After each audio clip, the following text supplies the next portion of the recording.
Un saludo, mi nombre es Jorge Montoya Carrasquilla y hoy vamos a hablar sobre duelo infantil, ya que me he propuesto desde que empezó este año a que sea este año y todos los venideros el año del reconocimiento del duelo infantil, dada la importancia que tiene un acompañamiento adecuado a los niños ante esta dificultad que es perder lo que aman. Entonces vamos a comenzar, voy a compartir la pantalla y comenzamos.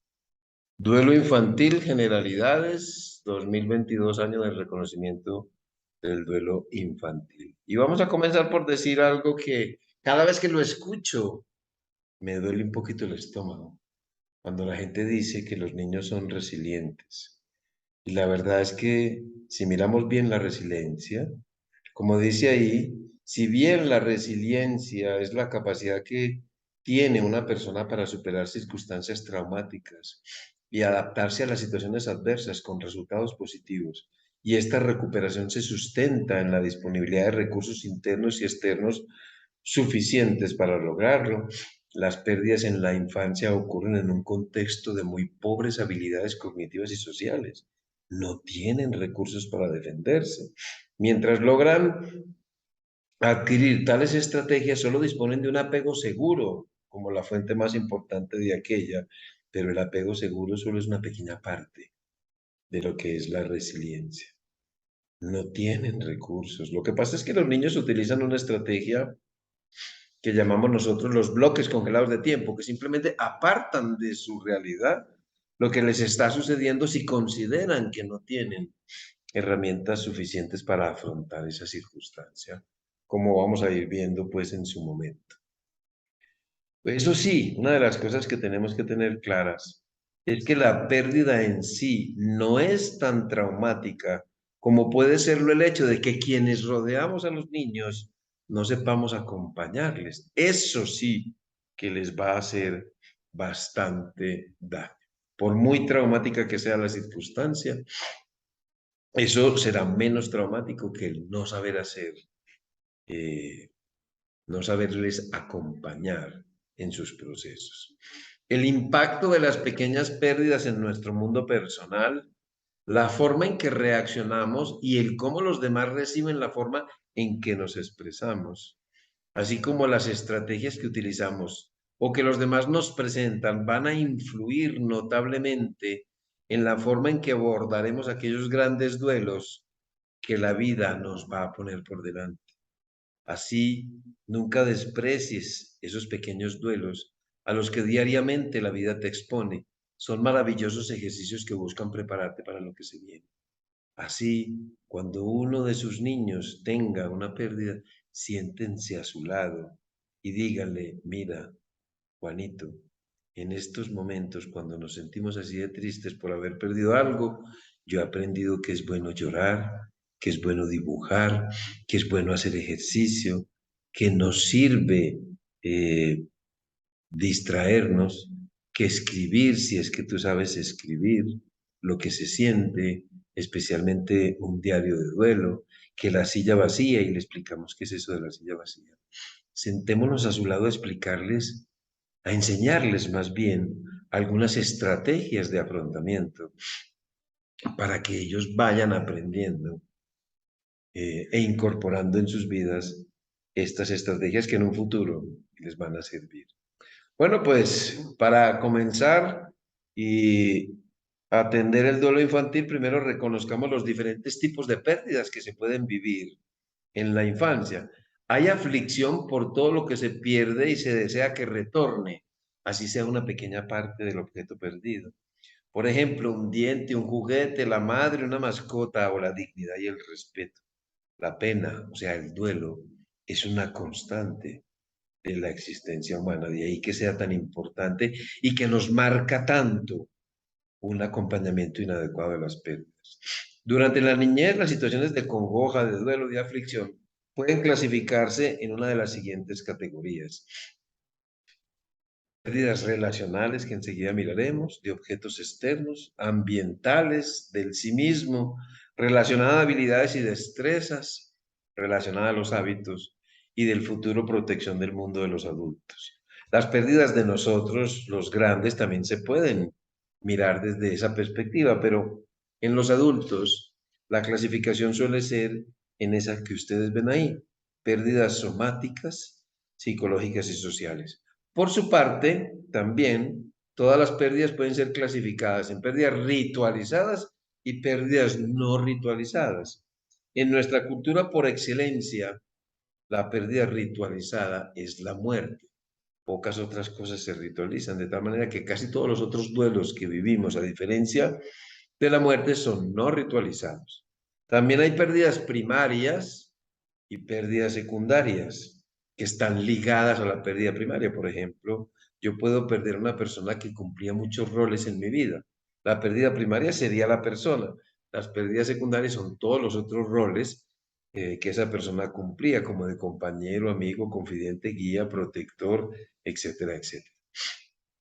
Yo desde hace ya un tiempo vengo mirando las pérdidas desde una perspectiva global, sobre todo del efecto que las pérdidas tienen en el mundo personal, de tal manera que veo pérdidas que son de poco impacto, de mediano y gran impacto. Una pérdida de poco impacto no significa que uno no quisiera a la persona, sino que su ausencia afecta relativamente poco mi mundo personal, pues porque mi mundo está compuesto de muchas otras cosas, ¿no? Y así las podemos también mirar. Entonces vamos una por una. Pérdidas relacionales. Son la pérdida de una relación. Pérdida del padre, abuelo, hermano, amigo, compañero de clase, profesor, mascota, por muerte, o no disponibilidad de cualquiera de los anteriores, pues por alcoholismo, drogadicción, prisión, divorcio u otras razones. Pérdida de objetos externos, muy mencionada. Juguetes u objetos favoritos por robo o extravío. La cobija, el osito de peluche que ya estaba muy sucio y la mamá lo tiró a la basura. Un diario, un regalo especial o cualquier cosa de valor para el niño que es quien determina el valor de las cosas. Pérdidas ambientales, aquellas asociadas a desastres naturales, como incendios, terremotos, huracanes, inundaciones y otros fenómenos naturales que en general comportan duelos múltiples, pero también una mudanza, un cambio de colegio de la estructura familiar porque llegó alguien nuevo, sea un hermanito, sea un abuelo o unos abuelos. Y pérdida por separación familiar, por ejemplo, cuando el papá se tiene que ir a otro país a trabajar para mejorar la economía. Pérdidas del sí mismo, muy trágicas y muy desafortunadamente comunes. Pérdida de una parte física del cuerpo, un diente, un brazo, un ojo. Pérdida de la autoestima por abuso físico, abuso sexual, emocional o deprivacional, que tanta cicatriz deja y tanto destruye. Pérdida relacionada a habilidades y destrezas. Retrasarse en la escuela, que a veces parece muy simple, pero pierde muchas cosas los niños cuando se retrasan en la escuela. No ser escogido para el equipo de deportes, cualquiera que sea la razón. Uy, seguramente nos acordaremos de ellas. Sufrir acoso por sobrepeso, trauma, enfermedad, discapacidad, dislexia, déficit de atención y otras alteraciones similares. Pérdida relacionada a los hábitos, por ejemplo, pérdida de la rutina diaria por cualquiera que sea la causa. Las mismas crisis evolutivas o del desarrollo porque el niño va creciendo y va perdiendo ciertas cosas o se va enfrentando a cosas nuevas, como puede ser una niña que le viene la menstruación por primera vez. Cambio de los patrones alimentarios por dietas medicadas porque resulta que el niño es diabético, tiene sobrepeso, sufre de alguna de las tantas colitis que existen, es alérgico a un montón de sustancias, etc. Empezar o terminar la escuela, que para muchos es bastante molesto, o un accidente escolar que generalmente suele cambiar mucho la rutina diaria. Y finalmente, pérdida del futuro, protección del mundo de los adultos. Pérdida del modelo de rol por enfermedad física o mental del cuidador. Falta de motivación para el trabajo escolar por modelos educativos inadecuados. elección de la violencia como una forma de solucionar los problemas, o miedo de la escuela como un lugar peligroso, como está pasando en algunas partes de Estados Unidos, donde incluso algunos padres están mandando a los niños a la escuela con chalecos antibalas por el temor que se tiene. Y en la pérdida del modelo de rol, pues con las parejas y los matrimonios igualitarios, las parejas homoparentales o el transgenerismo, no sé cómo se dirá, los transgénero, padres que cambian de sexo y ya el niño no tiene papá y mamá, sino dos mamás o dos papás, pues todavía no sabemos muy bien, ¿no? ¿Qué consecuencias, si es que tiene eso, alguna consecuencia en el desarrollo de los niños? Todavía nos faltan, pues, estudios. Entonces, como ustedes ven, hay muchos otros tipos de pérdida. Hablamos mucho de la muerte, pues porque es la pérdida por excelencia. Muy bien, ¿cómo es el dolor de los niños? Cuando yo estudié medicina, se decía que a los niños no sentían dolor. Por eso se les picaba tanto la planta de los pies para sacarles muestras de sangre cuando son recién nacidos, o se les pegaba en la nalguita la clásica palmada para producirles dolor y pudiesen respirar, ¿no? Y expandir sus pulmones. Pues eso sobre el dolor físico, porque decíamos que el sistema nervioso central era muy inmaduro y ni qué decir del dolor emocional. Se contemplaba pues todavía, menos hoy día sí sabemos que hay dolor. Lo que pasa es que hay ciertas diferencias con la expresión o con las manifestaciones del dolor en la infancia. Para nosotros, y comparémoslo con los adultos, es un dolor biológico, físicamente nos duele porque sabemos que nuestro cerebro procesa en el mismo sitio el dolor físico que el dolor emocional. En los niños pues suelen tener la tendencia a somatizar, a descargar toda esa angustia a través del cuerpo, sobre todo los más pequeños y los adolescentes. Para nosotros es un dolor social, nos duele la sociedad por su indiferencia, por su violencia. Al niño le duele su familia porque su familia es su sociedad. A nosotros nos duele la familia, nos duele nuestra pareja, nuestros padres, hermanos, hijos, etcétera, etcétera. Al niño lo que le duele es que su rutina se altera porque la familia está muy cambiada. Nos duele el alma. Ninguna cosa nos toca tanto el alma como perder lo que amamos. Al niño le duele su familia. A nosotros nos duele el pasado por lo que vivimos, haya sido bueno o no haya sido tan bueno. Nos duele el presente por lo que nos está pasando justamente ahora y especialmente nos va a doler el futuro por lo que nos espera el resto de nuestra vida sin ese ser querido. Al niño solo le duele el presente. ¿Por qué? Porque los niños viven en el presente, que es donde tenemos que trabajar.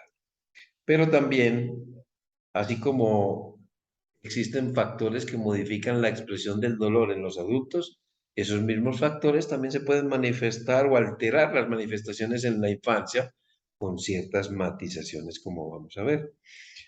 Para nosotros, el nivel de apego es quizá el factor más importante que modifica la respuesta a una pérdida. Recordemos que el apego se forma en los 3 primeros años, especialmente en el primero, de tal forma que una pérdida en la infancia ocurre en un momento donde esa estructura de apego que llamaba Freud, perdón, Bowlby, los modelos internos de trabajo, modelos activos de trabajo, que es como una especie de plantilla que nos sirve para establecer un vínculo con otras personas, pues está muy frágil. Entonces se puede romper con facilidad, se puede alterar su forma con mucha facilidad, para bien o para mal. Características de la muerte, pues sí, no es lo mismo una muerte súbita que una muerte anticipada, eso ya lo sabemos. Y sabemos que las muertes súbitas producen un mayor estado de shock emocional, mayor aturdimiento, mayor confusión que una muerte anticipada que permite cierto periodo de adaptación. Bueno, pues si es una muerte súbita, el cuidador del niño puede quedar en tal estado de shock emocional que sus funciones de crianza se vean temporalmente interrumpidas por ese estado de shock, con lo cual el pronóstico para el niño va a ser peor.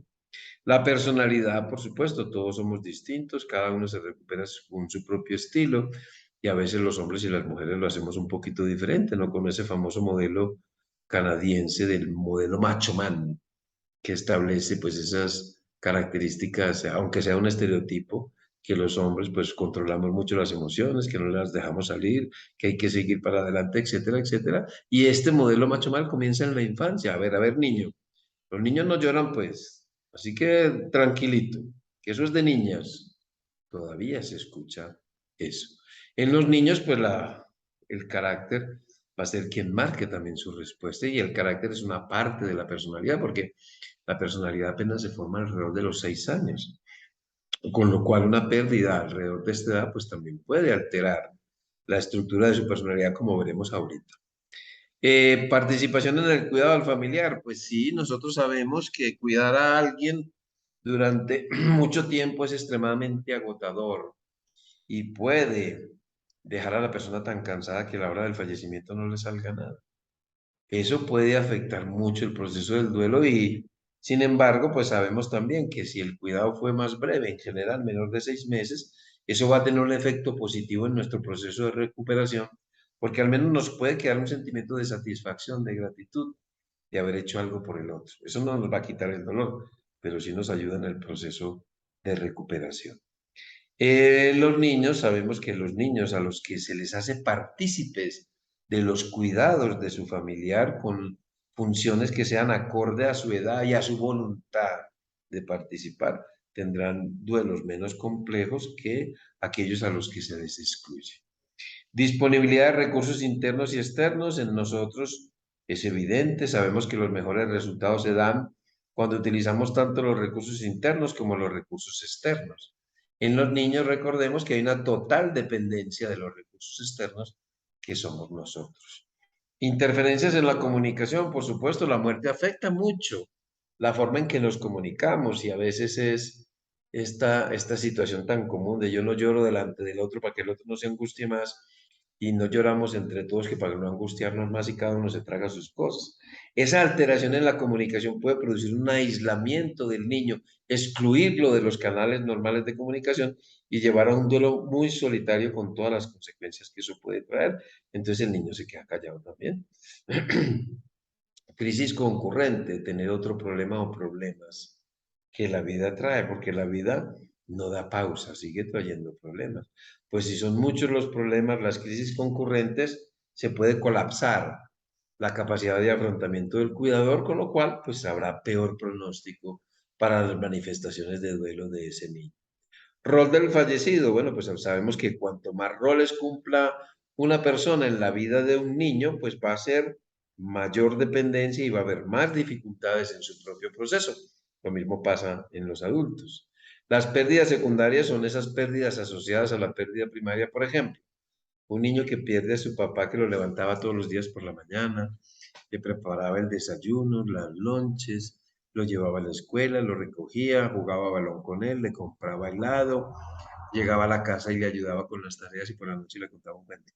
Se muere ese papá y son muchas las cosas que se pierden, muchas pérdidas secundarias. En la infancia, primero habrá que abordar esas pérdidas secundarias y luego ya nos ocupamos de la pérdida primaria. Y finalmente, pues el concepto de muerte y la edad del niño va a influir notablemente también en la expresión de ese duelo, como vamos a ver ahora mismo.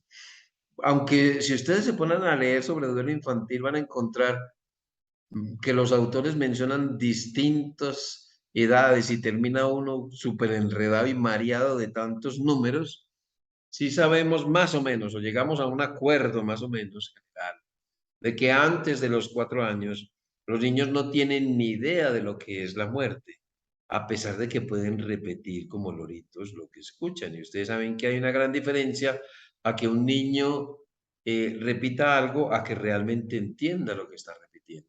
Teniendo eso presente, antes de los 4 años sí sabemos cuatro cosas. Primero, la muerte es separación o abandono de su ser querido, mas no sabe por qué.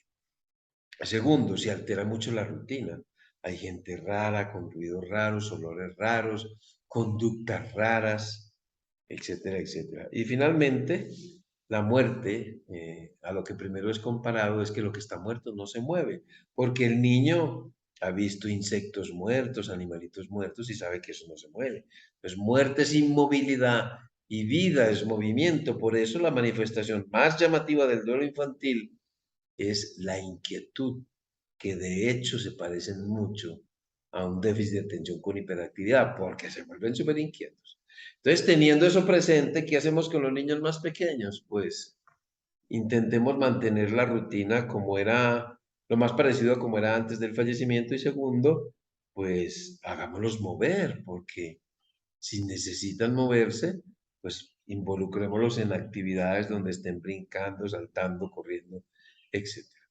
A partir de los 4 a 7 años aparece por primera vez un concepto más o menos definido sobre la muerte, y es la idea que tiene un niño de que la muerte es separación del papá o la mamá, y eso es terrible para un niño, pero la muerte todavía es reversible, es como estar dormido. Sin embargo, a esta edad, el niño puede pensar que si lo separaron de su papá fue porque él hizo algo malo. Y si su papá lo abandonó fue porque él no es objeto de amor. Y ustedes se pueden imaginar que un niño crezca con uno de esos pensamientos sería terrible. A partir de los 7 años y más o menos hasta los 12, el concepto de muerte, por culpa del pensamiento mágico y el egocentrismo, es que la muerte es un castigo por malas acciones. El pensamiento mágico es la idea que tiene el niño de que su pensamiento es todopoderoso, de que lo que él piensa así sucede. Por ejemplo, el papá puede regañar al niño y el niño en su enojo, en su respuesta, dice, yo no quiero tener ese papá. Y ese papá le da un infarto esa noche. El niño estará plenamente convencido de que porque él lo pensó, así pasaron las cosas.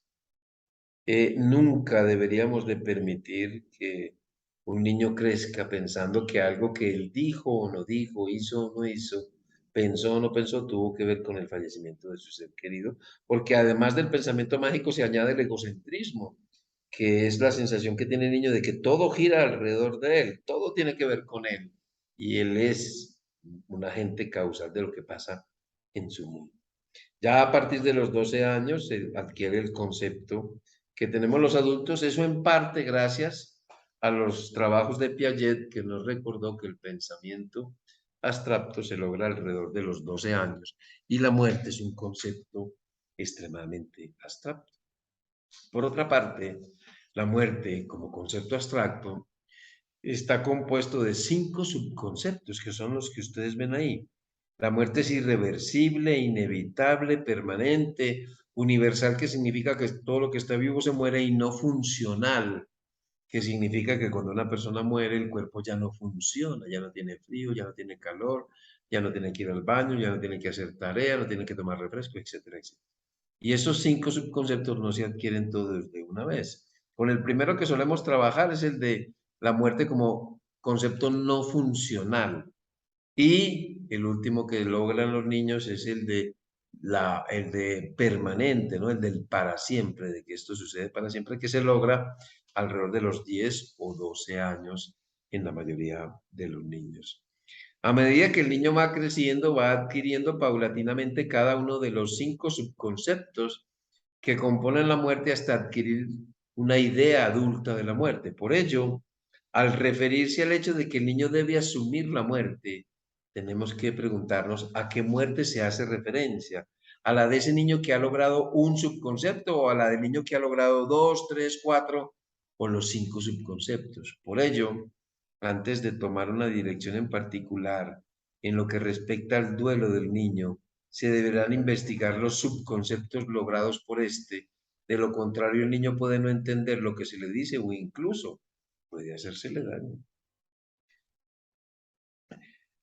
Una de las cosas importantes cuando se habla de fases del duelo en la infancia, aunque esta no es la imagen de las fases, sí recordarles que los niños no pueden vivir las fases del duelo del adulto, porque las fases del duelo en la vida adulta se relacionan con un concepto de muerte logrado, y esto no se logra hasta los 12 años. O sea, podríamos hablar de fases del duelo en la infancia a partir de los 12 años, pero no antes, sería un error grande. Por otra parte, si la muerte no fuera sino dolor, pues no sería tan difícil, porque para eso contamos con médicos especialistas en el dolor que estarían dispuestos a mandarnos un montón de cosas para quitarnos el dolor, que de hecho, desafortunadamente, están medicando tanto el duelo con esa idea de que la medicación, sobre todo los antidepresivos, nos van a quitar el dolor. Y la verdad es que lo único que hacen es detener un proceso y dar esa falsa idea de que ya estamos bien cuando es la pastilla la que está haciendo todo y ya no trabajamos. Ya no hacemos ningún esfuerzo psicológico, ni buscamos recursos internos y externos porque es la pastillita la que me está sanando. La muerte destruye nuestro mundo en mayor o menor medida según lo que la persona que murió participase de él. Y el mundo personal del niño está básicamente compuesto de su familia, de su escuela y el juego. Y eso va a afectar, las pérdidas van a afectar profundamente su mundo personal en mayor o menor medida según lo que la persona que murió hiciese parte del mundo del niño. Se requiere entonces buscarle al niño un soporte para cada una de las tres dimensiones. Como les decía hace un rato, miren cómo afecta las pérdidas en la infancia. Ocurre un niño de 7 años que pierde a su ser querido y miren lo que pasa. Pierde a su mamá a los 7 años. La ruptura de los vínculos formados por el niño en el momento de presentarse la pérdida. Había logrado construir algo con su madre. Así como la carencia de otros importantes, ya no va a poder construir otros vínculos con su madre. O la interrupción del proceso de vinculación en cualquier momento de su desarrollo tendrá un efecto directo más o menos importante, más o menos grave en la construcción de cada una de las tres dimensiones de su mundo personal, de su vida personal. Es decir, va a impactar su realidad, su sentido de vida y su personalidad. O sea, es grave. ¿Qué estrategias utiliza el niño para defenderse del dolor? Porque tiene muy poquitas. Miren lo que tiene, una regresión. Pierde el control del esfínter urinario, o sea, se orina en la ropa o en la cama, se comporta como un bebé, balbucea, gatea, quiere que le den biberón, quiere que le demos con cuchara, quiere que lo mesamos, etcétera, etcétera. Y lo que el niño recibe, en lugar de mucha comprensión y educación en términos de estrategias de afrontamiento, lo que recibe es un castigo, porque no entendemos por qué hace eso el niño, ¿no? Pues le echamos la culpa como una inmadurez. Trastornos de la conducta alimentaria, vomita, pierde el apetito, etcétera.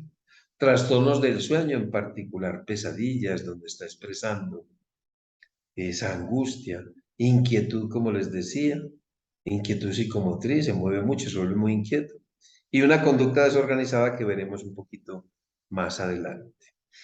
Sus reacciones propias, además, se verán reforzadas por la alteración familiar observada, en particular por esos mensajes erráticos no verbales y paraverbales. Es decir, la gente le dice muchas cosas, pero él observa en la comunicación no verbal y paraverbal otras cosas distintas y eso le genera mucha angustia. Además, su rutina se altera y ya no está el cuidador tolerante, comprensivo y conocedor de su situación. Porque una de las quejas más comunes en la infancia también, cuando los padres están muy afectados por la muerte de un hijo o de un abuelo, es, yo quiero tener esa mamá, yo quiero volver a tener a mi papá, porque ya son otras personas, perdón, distintas. ¿Qué efectos tiene la pérdida, la pérdida en la infancia, en la salud mental y física del niño? Pues veamos, niño de 11 años se suicidó como regalo del Día de la Madre. El siguiente es el texto de la misiva publicada por el Diario de Nueva York, sin editar, del jovencito que se quitó la vida presuntamente en México. En este Día de las Madres solo quiero que te sientas la mujer más feliz del mundo. Además, tú me decías a diario que tu felicidad se fue cuando yo nací, pues fui la causa de que mi papá se marchara de la casa. Y continúa, hoy quiero remediar las cosas y que hagas de cuenta que nunca nací. Me dijiste que nunca me mirarías con amor, pero yo siempre te admiré y te vi como la mejor de las madres. Y así termina la carta. Espero algún día te acuerdes de mí y en el cielo por fin me abraces. Creo que el mejor regalo que te puedo dar en este día es que yo me quite la vida, pues siempre me decías que ojalá y nunca hubiera nacido. Pues hoy te quiero hacer la mujer más feliz del mundo. Te quiero mucho, mami. Feliz Día de las Madres. Eso no debe pasar. Duelo y estrés. Bueno, pues sabemos que la pérdida de un ser querido es la situación más estresante que podemos soportar los seres humanos y nosotros conocemos muy bien qué pasa. Sin embargo, antes de hablar de ello, hay que decir que la situación de estrés depende de dos cosas. Depende del factor que me genera el estrés. Por ejemplo, no es lo mismo la respuesta que yo tenga ante una agresión súbita a una agresión crónica o anticipada. Y sujeto específicas. Hay niños que están predispuestos al estrés, que tienen apegos inseguros y un estrés crónico. Y hay niños que no son tan predispuestos al estrés, por ejemplo, los niños con apegos seguros. Teniendo presente eso, sí sabemos que el estrés produce una serie de cambios en nuestro organismo que son disparados en el momento de recibir la mala noticia y se genera lo que conocemos como la cascada del estrés, que es la activación secuencial, uno tras otro, del eje neural, del eje neuroendocrino y el eje endocrino. ¿Cuál puede ser el efecto en un cerebro que apenas se está configurando? Nosotros sabemos que todos estos cambios hormonales que ustedes ven ahí en los adultos van a afectar especialmente el sistema cardiovascular y el sistema digestivo, pero en un cerebro que se está moldeando tanto, eh, ¿qué puede producir el exceso de estas sustancias? Bueno, pues sabemos varias cositas. Primero, estos niveles hormonales elevados van a terminar produciendo a largo plazo amígdalas cerebrales de menor tamaño, que es donde se controla la afectividad, e hipocampos más pequeños, que es como la torre de control de nuestro cerebro, donde se integran los recuerdos, las experiencias con las emociones. Y por otra parte se recortan los telómeros, que son lo que dicta la longevidad en los seres humanos, que son unas secuencias pequeñas de ADN en las puntas de los cromosomas, que cada vez que la célula se replica, pues se recorta.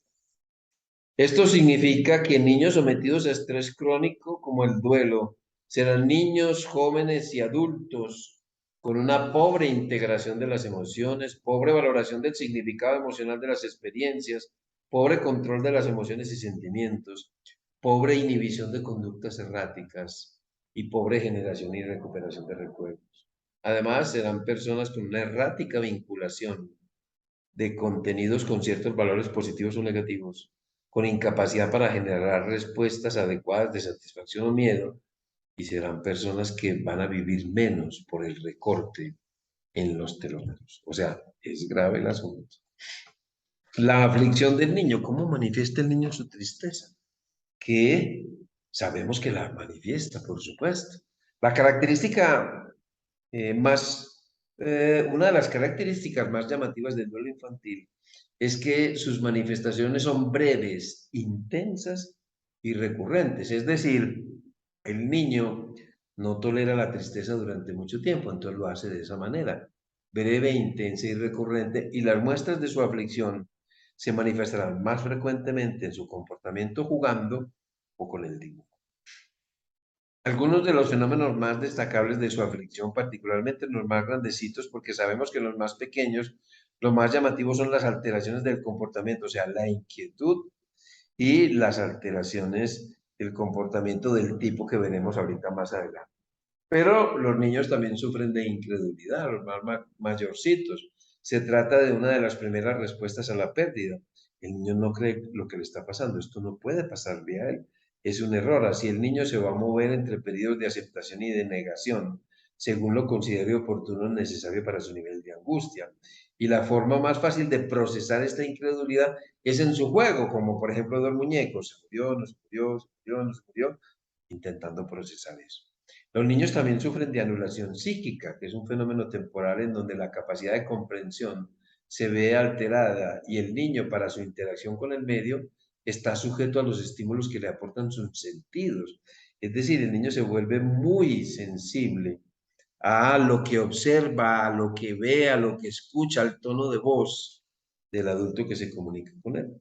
Y le angustia enormemente la discrepancia entre lo verbal, lo no verbal y lo paraverbal, que son las tres formas en que nos comunicamos, siendo lo verbal solo el 7% de lo que decimos.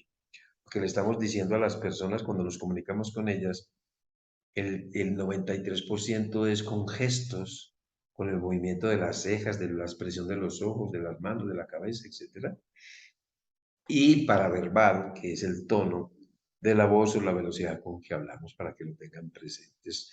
Las personas en crisis son especialmente vulnerables a estas comunicaciones. Las soledades de angustia aguda también, sensación de ahogo y de vacío en el abdomen, opresión en el pecho, debilidad muscular, sofocos, agitación en forma de pataletas, llanto, actividad sin objeto y preocupación con la imagen del fallecido. Este fenómeno ayuda a entender por qué el niño puede mostrarse en ocasiones sereno y al momentico angustiado y variar así a lo largo de los primeros días, porque cada fecha significativa, un olor, una imagen, un sonido puede disparar una oleada de angustia aguda en cualquier momento. A veces es vivida como un retroceso, pero eso es simplemente la reactivación de un síntoma propio de las fases iniciales. Despersonalización, desrealización que tienen como fondo la ansiedad. El niño se siente raro, como si lo cambiaran, ve las cosas como raras, como ustedes ven ahí, y eso pues no le va a pasar nada al niño, pero nos puede angustiar mucho y al niño también. Los pensamientos obsesivos son la repetición que hace el niño generalmente anónima en sus juegos o en sus dibujos de lo que pasó, que es, en los adultos es ese disco rayado que se repite una y otra vez en relación con los hechos sucedidos. Y a veces el niño le dice la familia que no le permiten ver el objeto de su dolor, ver el cuerpo de su ser querido, que supuestamente para protegerlo de ese dolor. ¿Y saben qué pasa? Que si el niño no ve el objeto de su dolor con un adulto comprensivo que le explique bien las cosas y le permita ir adquiriendo o reforzando ese subconcepto de no funcionalidad, si el niño no ve eso, se lo imagina, lo fantasea. Cuando el niño ignora lo sucedido porque no se le ha dicho, se le ha excluido o mentido al respecto y no se le permite ver el objeto o la realidad de su dolor, estos pensamientos son sustituidos por fantasías obsesivas, las cuales pueden incluso llegar a ser más angustiantes que la imagen real. Entonces, eso de que lo protegemos, al contrario, lo terminamos produciendo más conflicto. Hay muchos síntomas físicos consecuencia de ese exceso de esas hormonas que a veces nos asustan y pensamos que el niño está enfermo. Sed, respiración suspirante, debilidad muscular, llanto, temblor incontrolable, sobre todo en las manos, perplejidad, trastorno del sueño y el apetito, manos frías y sudorosas, náuseas, aumento en la frecuencia urinaria, diarrea, bostezos, palpitaciones, mareos. Todo eso se puede presentar síntomas aislados o varios de ellos al mismo tiempo. Enojo por la pérdida del objeto amado, por supuesto. Irritación por la pérdida del objeto amado porque le ha abandonado, porque le han separado de él. Y generalmente se manifiesta en forma de oleadas de breve duración, muy intensas e irracionales y bruscas, con la sensación de estar llenos de energía. Este enojo por la pérdida del objeto perdido tiene un propósito, el retorno del objeto perdido. Para eso es que se utiliza el enojo en los inicios del duelo. Muchas preguntas sin respuesta, ¿no? Pero los niños no suelen hacer la pregunta que nos hacemos los adultos de por qué, excepto los más mayores. Los niños sí suelen hacerse tres preguntas. ¿Lo hice yo? ¿Le puede pasar a mi papá o a mi mamá o a mí mismo? ¿Y quién va a cuidar de mí? Y esas tres preguntas hay que trabajarlas con los niños. Culpa, por supuesto, porque los niños tienen muchísimo pensamiento mágico y egocentrismo que le hace pensar que todo lo que pasa tiene que ver con ellos. Por eso hay que aclararle en el momento adecuado y decirle que nada de lo que él pensó, no pensó, dijo o no dijo, hizo o no hizo, tuvo que ver con el fallecimiento de su ser querido. La presentación de todos estos síntomas puede llegar a ser tan aplastante para el niño que le produce una impotencia tal que se ve obligado a congelar, a guardar temporalmente o definitivamente todo lo relacionado con los hechos, imágenes, emociones, cogniciones, colores, olores, pensamientos, reacciones, todo eso lo guarda y sigue su vida como si no hubiera pasado nada. Eso ni es negación, ni es resiliencia, es una estrategia porque no se siente capaz de afrontar eso, entonces la hace a un lado. Pero ahí se va a quedar congelado durante N años, porque suele ser así, hasta que cualquier pérdida en un futuro lo descongela y se manifiesta de forma muy dramática. Estos son los famosos bloques congelados de tiempo.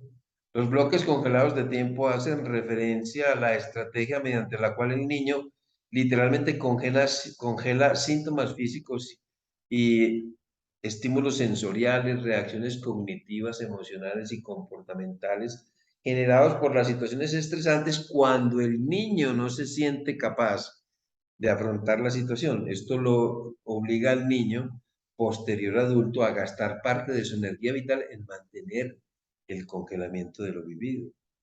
Eventos estresantes posteriores, en particular pérdidas relacionadas con la muerte u otras pérdidas menores, pueden descongelar el bloque y manifestarse de diversas maneras, en particular mediante trastornos depresivos graves, incluyendo depresiones psicóticas que son muy difíciles. Hay una película que ustedes pueden ver y les sirve como ejercicio para conocer los bloques congelados de tiempo, que se llama Vidas de Papel. Fíjense que si yo aprendo, incluso que la respuesta que obtengo de las personas que me acompañan es satisfactoria ante mi bloque congelado de tiempo, la tendencia va a ser a repetir la misma estrategia para las siguientes pérdidas. Entonces miren lo que puede pasar. Se van formando un grupito, un racimo de duelos congelados hasta que llega una pérdida en la vida, en la juventud o en la vida adulta, a descongelar todo eso y se me viene todo eso encima. Y todo eso encima se manifiesta en forma de una depresión muy grave o psicótica grave, como les decía. Factores que pueden estimular la presencia, reforzar su presencia en la vida de los niños. Ignorancia y desconocimiento del duelo infantil, que suele ser la norma. Discriminación, conspiración del silencio, pensamiento mágico no aclarado, inmadurez, situación muy traumática para el niño. Abuso o maltrato, crisis concurrentes, coacción, no escuchar al niño, entorno inadecuado o violencia intrafamiliar.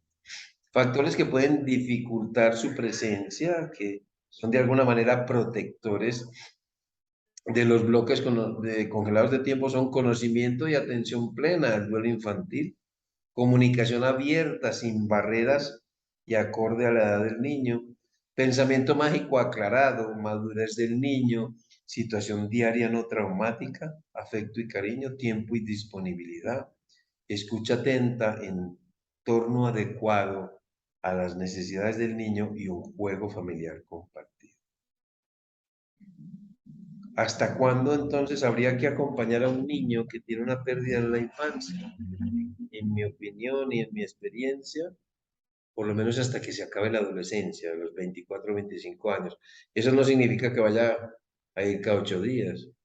Pues si ya se ha recuperado de sus pérdidas y eso lo vemos en el trabajo diario con el niño, pues por lo menos 2 veces al año habría que verlo hasta que ya llegue más o menos al final de la adolescencia. ¿Por qué?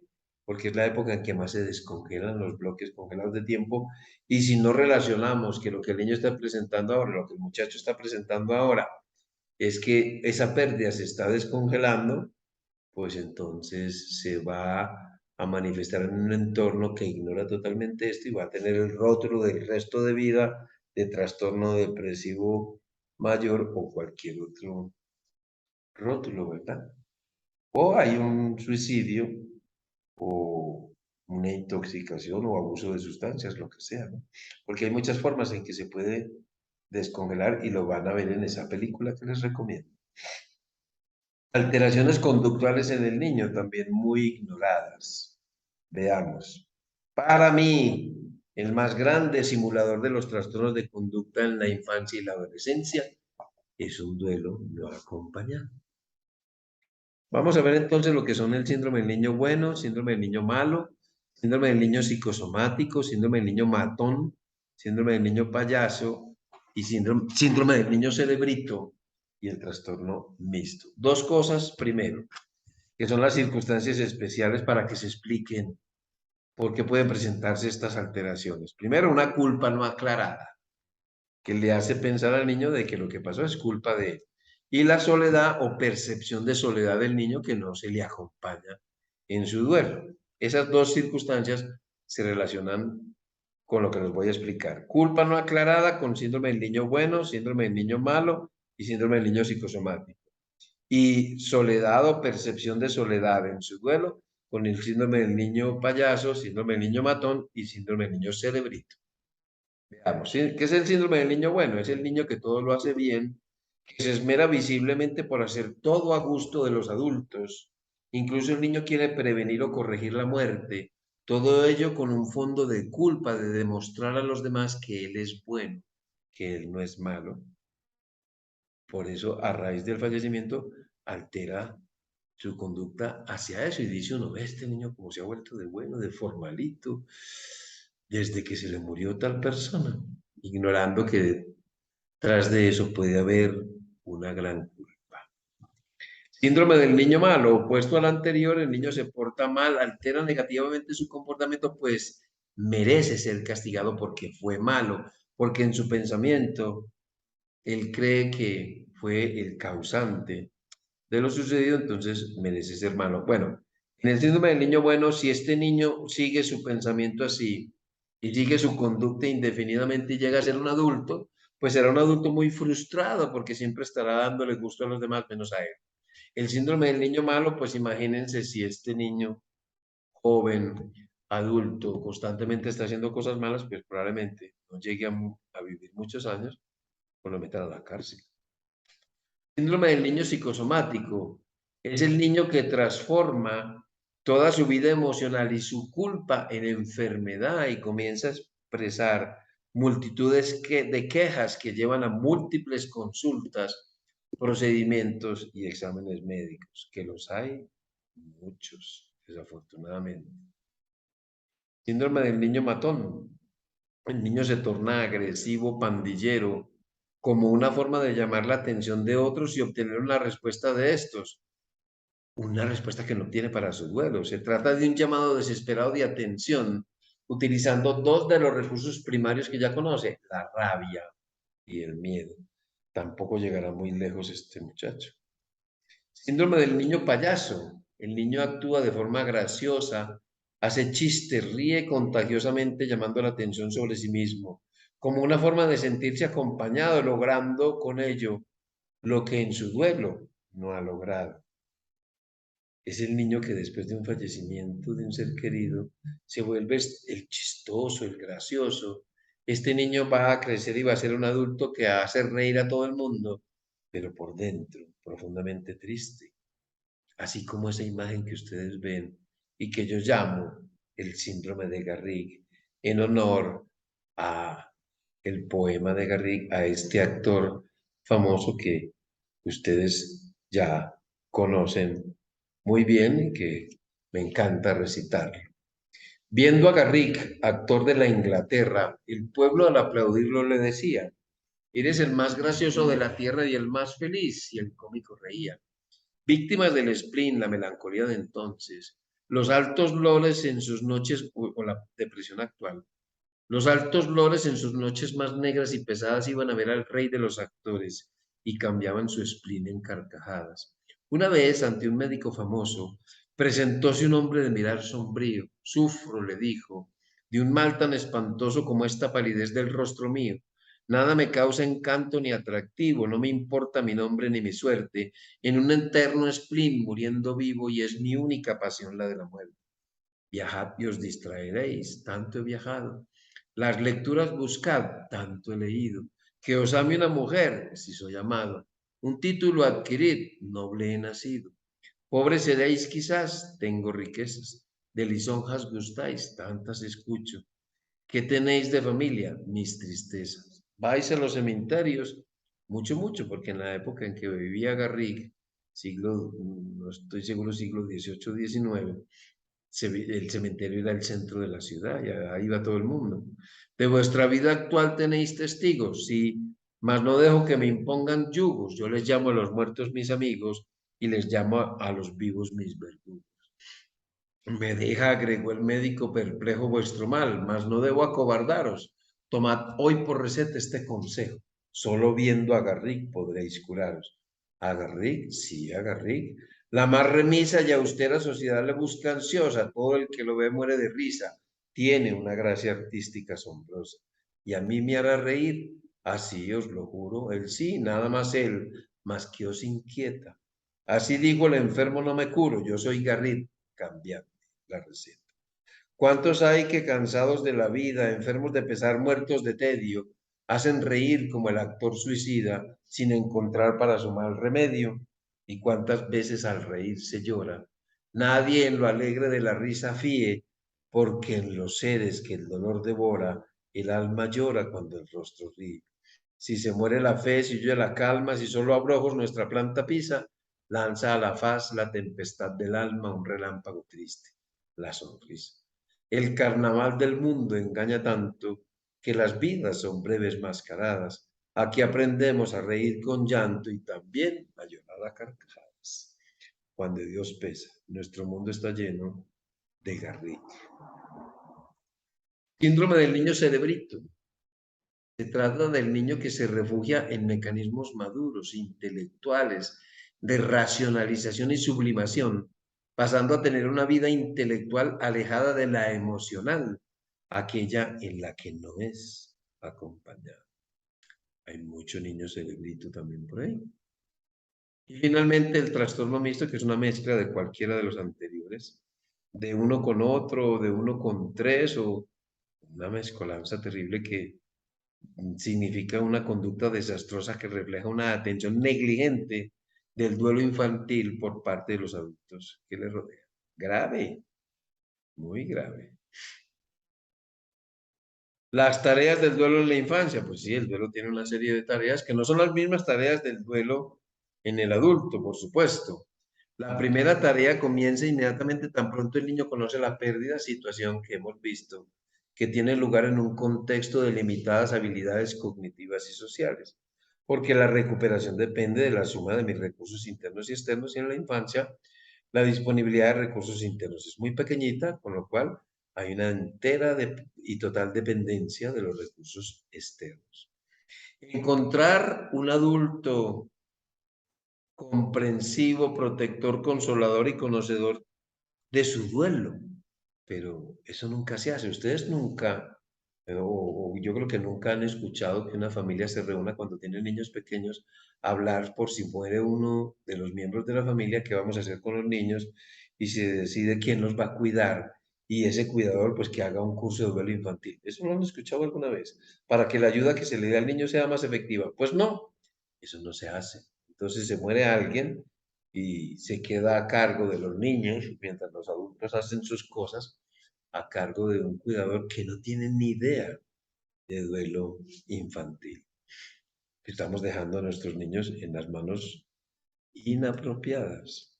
Obtener una mayor comprensión de lo que está pasando en su casa mientras emplea mecanismos autoprotectores para defenderse del impacto emocional total de la pérdida, especialmente la regresión, la irritabilidad y estrategias como el juego, la pintura y otras formas de distracción. Necesita entender todo ese desorden que hay en su casa, ponerle nombre y aprender a manejar sus emociones, identificar, enfrentar y tratar el dolor psicológico y los otros síntomas y signos que acompañan al reconocimiento de la pérdida cada vez que se dé cuenta, ¿no?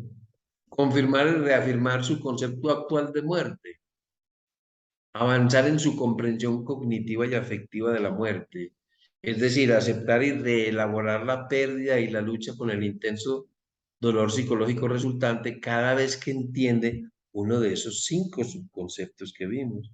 Cada vez que entiende un subconcepto, entiende mejor la muerte y le va a doler de una manera diferente hasta que logra entenderla plenamente y ya podrá afligirse realmente por la muerte de su ser querido. Aprender a vivir sin el ser querido muerto, es decir, ayudarle a establecer una forma de interacción con el muerto que evoluciona con el tiempo y llegue a ser una presencia interna mantenida para el niño. Eso lo conseguimos con esa estrategia de la cajita de recuerdos y la biografía. Nosotros estamos en la obligación de construirle al niño recuerdos y antecedentes de familia, en particular con la elaboración de esa biografía de su ser querido. Reelaboración cíclica de la pérdida, es decir, ser capaz de luchar con el resurgimiento de las emociones dolorosas en cada transición evolutiva, cada vez que crece, que se hace más grande, que pasa a la universidad, que se casa, que tiene un hijo, etcétera, etcétera. Y por último, el niño sigue creciendo y debe retornar a las tareas del desarrollo apropiadas para su edad. Esas son las tareas del duelo en la infancia y va a utilizar como herramientas, pues, bastantes cosas, que eso hace parte del proceso de facilitación del duelo en el niño. El proceso de recuperación involucra sacarle el máximo provecho a las dos instituciones más importantes en la vida de los niños, que son su familia y su escuela, pero deben ser instituciones que conozcan muy bien el duelo infantil, porque si no, la ayuda va a ser mínima o incluso puede ser dañina. La estrategia más importante es una buena comunicación con el niño y con las personas que rodean al niño y un buen conocimiento del duelo infantil, animándole a utilizar todas las estrategias que les podemos enseñar. Y la terapia que yo enseño hace muchos años es la terapia hoja. Oído, hombro y abrazo, escuchar al niño, acompañarle en su proceso, prestarle el hombro para que recueste su afligida existencia como siempre lo hemos hecho y darle muchos, muchos abrazos, siempre y cuando él nos lo permita y le pidamos permiso. La tristeza inicial que el niño manifiesta puede ser súbitamente sustituida por un comportamiento alegre y habitual.